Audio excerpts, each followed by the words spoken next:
Dario Cangemi per Hotcorn. Allora, facciamo un attimo un passo indietro a tutti e tre. Volevo chiedere se vi aspettavate di arrivare al terzo capitolo in poco più di 5 anni. Io no. Io no. No. È una domanda quasi scontata, però no, perché come si fa, no? Poi sembrava così autoconclusiva la prima, cioè sembrava fossero risolti tutti i problemi che erano stati messi in ballo nel primo film, che sembrava tutto esaurito lì, e invece essendo una famiglia, essendo quindi così un organismo sempre mutevole, in realtà puoi andare avanti non all'infinito perché poi esiste la morte, no? Però puoi andare avanti parecchio, sì. Sì. Invece Fabio e Valentina, questa saga riesce a far divertire, ma anche in un certo senso a mostrare, no, delle situazioni familiari in cui molti di noi si possono riconoscere. C'è qualche aspetto allora anche un po' della nostra vita su questo set, ma in particolare su questo?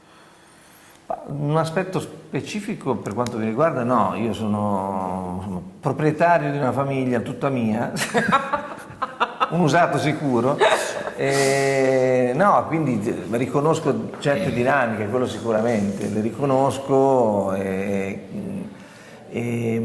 so che esistono, messe ovviamente in forme diverse, perché come diceva Alessandro prima, poi alla fine le famiglie sono organismi in continuo mutamento e in continua evoluzione, quindi ognuno di questi, pur essendo composto da individui, si muove quasi come se fosse uno e affronta quello che gli accade in una determinata maniera, quindi ci si può un po' riconoscere pur non essendo simili, ecco.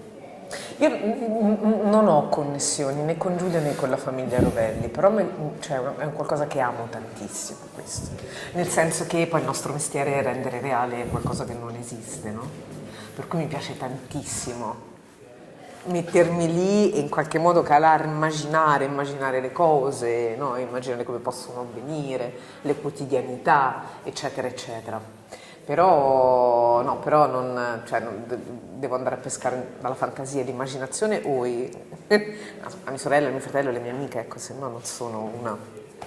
Chiaro, benissimo. Un poco fa Dino e Giulia hanno speso belle parole sulla regia di Alessandro, nel senso si sono lasciati molto guidare, anche Dino diceva comunque sì, c'era la sceneggiatura ma avevo anche spazio per l'improvvisazione. Per voi è stato anche così? Come vi siete trovati? Immagino che non si può... Vado via?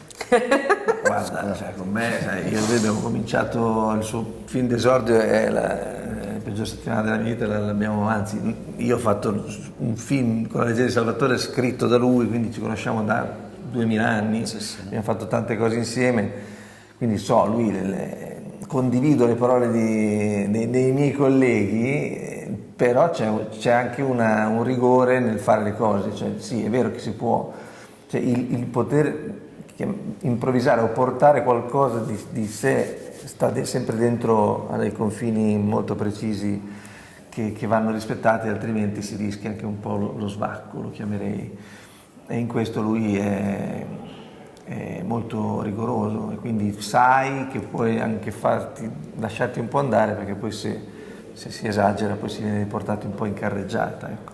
È un domatore di leoni. Mi aggiungo, perché chiaramente le mie parole sono le loro anche, ma mi aggiungo dicendo c'è una marcia in più, è attore. Capisci? Quindi è chiaro che c'è una marcia in più. Sì. Beh, è chiaro, no? No, cioè è vero, cioè c'è questo, non so. Cioè la sua sensibilità, la sua intelligenza emotiva sono due qualità alle quali è facile affidarsi, no? Perché ti lascia la libertà, però poi non lo so, appena sente che non c'è verità ti viene a riprendere, non c'è solo fiducia, c'è affidamento proprio. Poi c'è un senso estetico veramente enorme, profondo e gigante, che comunque rientra anche nelle battute, perché se non è naturale, cioè fa parte anche quello dell'estetica poi alla fine, no? Soprattutto in certi tipi di racconti. E quindi anche questo è un valore aggiunto, secondo me, all'essere regista di Ale. Io dico sì. Madonna, tanta roba. Chiudo con te allora. Tocca comprare una casa più grande. Esatto.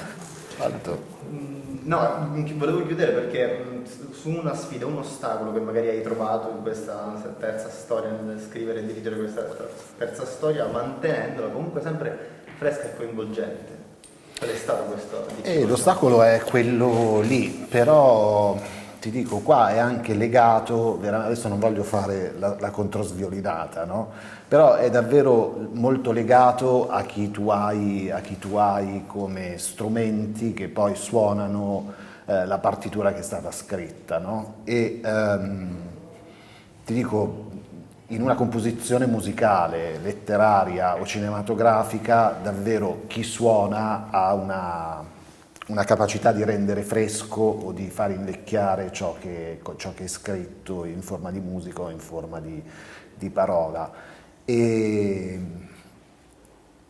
poi cioè, è una famiglia, no? Lo dicevamo anche prima, cioè è una famiglia, la famiglia si evolve costantemente, per cui